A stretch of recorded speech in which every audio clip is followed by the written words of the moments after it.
to the Big Five podcast from Northumbria Psychology Department. My name is Dr. Genevieve Brown, and I'll be your guide into the minds of psychology students, alumni, and researchers at Northumbria University. I'm a lecturer and social psychology researcher in the psychology department. Each week on this podcast, I'll speak to a guest who's either a student, alumni, or researcher in the Northumbria Psychology Department. By asking them 5 big questions, we'll learn about their time studying psychology and hopefully learn some big facts about human behavior and experience. Since February is LGBTQ History Month, we'll be talking about research with LGBTQ participants. Today, I have the pleasure of speaking to Ansel Lawson. Hi, Ansel. Hi. Ansel started studying at Northumbria in 2019 and is studying on the clinical pathway in psychology. They are a level 6 student completing their project on the challenges of living as a trans person in the northeast of England. So, Ansel, my first question, as usual, is why did you decide to study psychology? Yeah. Well, I first picked psychology at A level, and as soon as I started it, I was amazed. I'd never studied at a GCSE or anything like that, and I'd never really looked into it before. I really, really enjoyed it. And my psychology teacher, she really helped us understand like what sort of pathways I could go down with the course. And I was like, I definitely want to do something like this in the future. So obviously I picked it at university level. And then just from there was just, I've loved it ever since. I think that I really liked sciences, and I like the mix between the science and like the theory. So yeah, just really interesting. And I really hope to do something with it in the future. Are there any specific theories that you find really interesting in psychology? Yeah, so I love the learning theory. I find that really interesting. I feel like when I'm on like a day-to-day basis, you've notice people actually doing these things, especially children. With us having like quite a lot of younger cousins and things like that. It's so weird how you can apply things to everyday life that you'd never even thought about before I studied this course. Yeah, that is the great thing about psychology. It's applicable in all sorts of different areas. So what's it been like studying psychology at Northumbria? Been really great. Obviously, I've had like a year and a bit in lockdown as well, but I feel like the whole course still ran so smoothly for me. I started off as a commuter student because I live quite locally, and everything from start to finish has been really supportive. I was a equality and diversity rep at one point as well. That was really good because I managed to like voice across my opinion as a commuter student and things like that. And I think that the lecture structures, everything like that, in terms of the course, has been really great. I've managed to manage my time really efficiently and managed to keep a job down as well. And then in terms of people, I've met so many people. I met my partner at uni, one of my best friends at uni, and I did start my transition in lockdown while I was still like studying at uni. And the uni's been really, really supportive of that. Managed to change my name and stuff without having to even go on campus and explain on the software and stuff like that. Managed to get it across to everyone, all my lecturers and things, and everyone's been really, really understanding and really lovely about it. So that's really supportive and helpful. When you're obviously really nervous to tell people stuff like that who've known you for like a year and a bit as a completely different name. But yeah, it's been really good overall, and I would really recommend Northumbria to so many people. I know like my partner studies here, and I'm sure they'd say exactly the same thing. And I've got a younger sibling, and I definitely recommend him come here in the future. Yeah, that's great that you had so much support. I know that you are doing your project on what it's like to live as a trans person in the northeast of England. And full disclosure here, I know this because Ansel is, in fact, one of my project students who I'm supervising. So, can you tell us a little bit about this project, why you were interested in doing it, how it's going, what was your research question, and have you found anything really interesting so far? Yeah, so I was really interested in doing something along the lines of gender identity because obviously it's quite fresh for me and I don't really have many people to talk about, like about my experiences and things like that. So I knew I wanted to do something along them lines and eventually managed to pinpoint it to in the Northeast because there wasn't a lot of past studies Mhm. that worked around the Northeast area. It was a lot of the South, like London, things like that I found really popular studies. But I just thought it'd be really interesting to take like the local area where I live and discuss other people's experiences, like as non-binary or transgender individuals. And I've started collecting my data, and it has been really, really interesting to see the wide variety of responses in terms of experiences. So my question was, what experiences in the Northeast did they have an effect on mental health? And I've found so far actually quite a lot of positive responses, like a lot of Hmm. supportive friends, supportive family. That was really great. And then I've had quite a lot of students who have moved from the south up here who have said that there is a very noticeable difference between living in the south and living in the north in terms of like acceptance and being comfortable. Mm. I know like I've had quite a few people from like I think Liverpool was a very popular area, I've heard. It's very close-minded, a lot of people said. And the Northeast was just like almost like freedom for them, Hmm. which is really great to hear. And it's been really, really interesting sharing the experiences and then meeting these people because I personally I don't know any other transgender individuals until I actually started doing this project. Well, at least personally anyway, I only really had like online friends that I'd made Uh-huh. through like Instagram and things like that.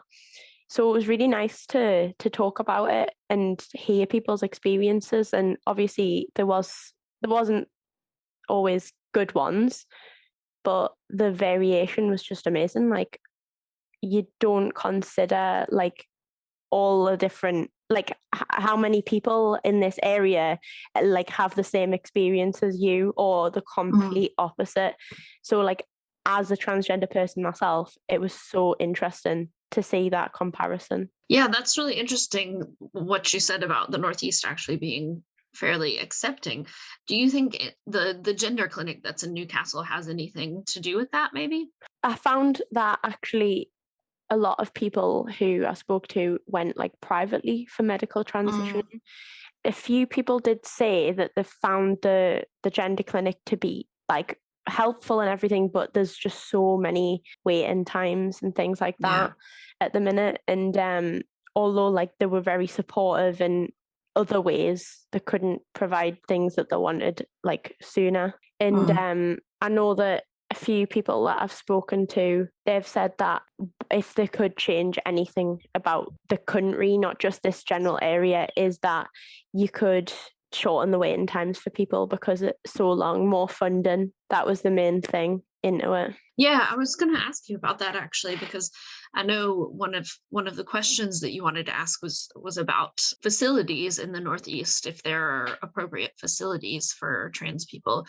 Did you have anybody discuss anything around kind of the infrastructure that's available for trans people? I think the main things that we talked about in terms of facilities was obviously the NHS and the waiting Mm. times and things like that. And then the other one really was the bathrooms. That was really popular, especially with non-binary individuals. Just the fact that a lot of people who were happy enough to go into one bathroom just because they present a certain way. So if they present more Mm. feminine, they'd be like, "Oh well, I'm just happy enough to go to the female bathroom," but it's not really what I'd want to do.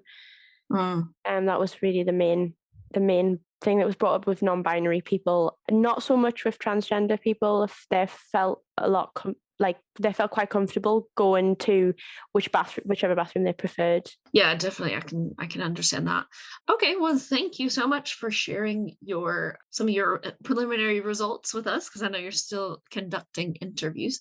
Where do you hope to go from here personally? Do you have any plans after your studies? I would really like to use my degree in some way in terms of career. I was really thinking about doing like something along the lines of gender. I know a few people who have worked with smaller like charities and groups and stuff to help individuals like with alcoholism and things like that. And I was wondering if there was anything I could branch off to in terms of gender and support in that way. I just feel like that would be really interesting. And like, I was quite lucky to have a supportive family and friends when I came out, but obviously not everyone has that. Mm. So I think that I would love to do something along them lines, especially with us doing this dissertation. I just feel like I could apply a lot of it, especially bad experiences, like take an understanding from what people have experienced and just help overall. It's just, I dread to think people have bad experiences, but obviously it happens all the time. Mm. And just anything that I could do really to help would just be great. And not even necessarily in the Northeast. I've always wanted to move away. So things that I could good things I could take from this area and apply to other areas, that would be great. Yeah, that would be wonderful if you could apply those lessons that you've learned from your dissertation. That's exactly what we aim for, is our research having real world impact. All right, one last question for you.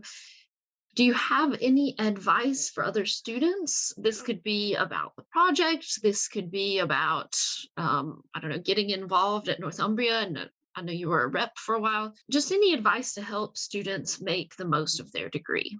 Yeah. So in terms of studying in general, I definitely always push time management. It's so important Mhm. for studies that there'll be times where you think, oh, I cannot manage all of this, but in the end, there's always a way. I always think that there's always a way.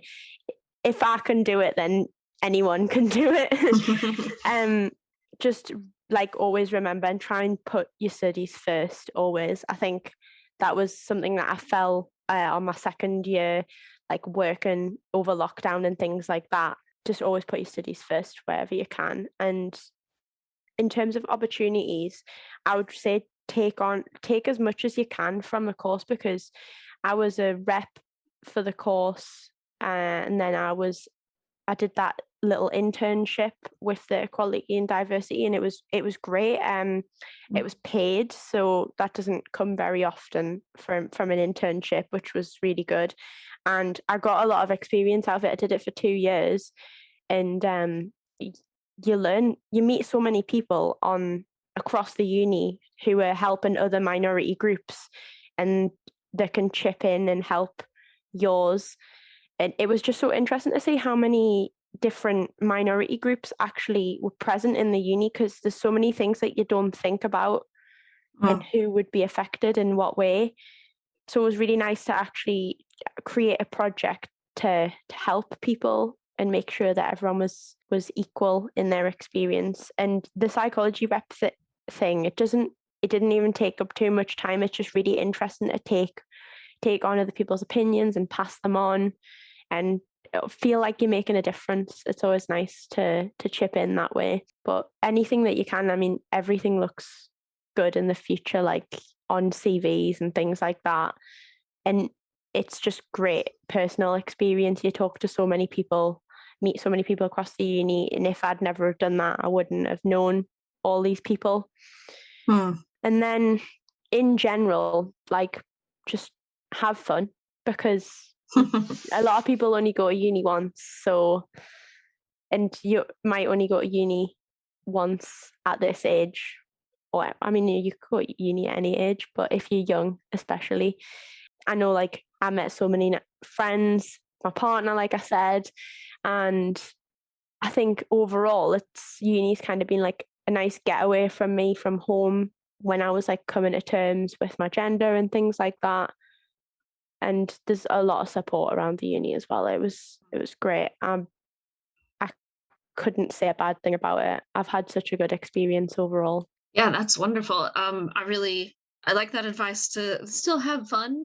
It sounds like you have really been able to carve out a space for something you really care about at the uni. And I think, that's what we try to get students to do, is to find what they're passionate about and then to follow that passion. So I'm really glad that you've been able to do that and had such a supportive experience. Yeah, definitely. So thank you so much, Ansel, for coming and speaking to us today about your experience and your project.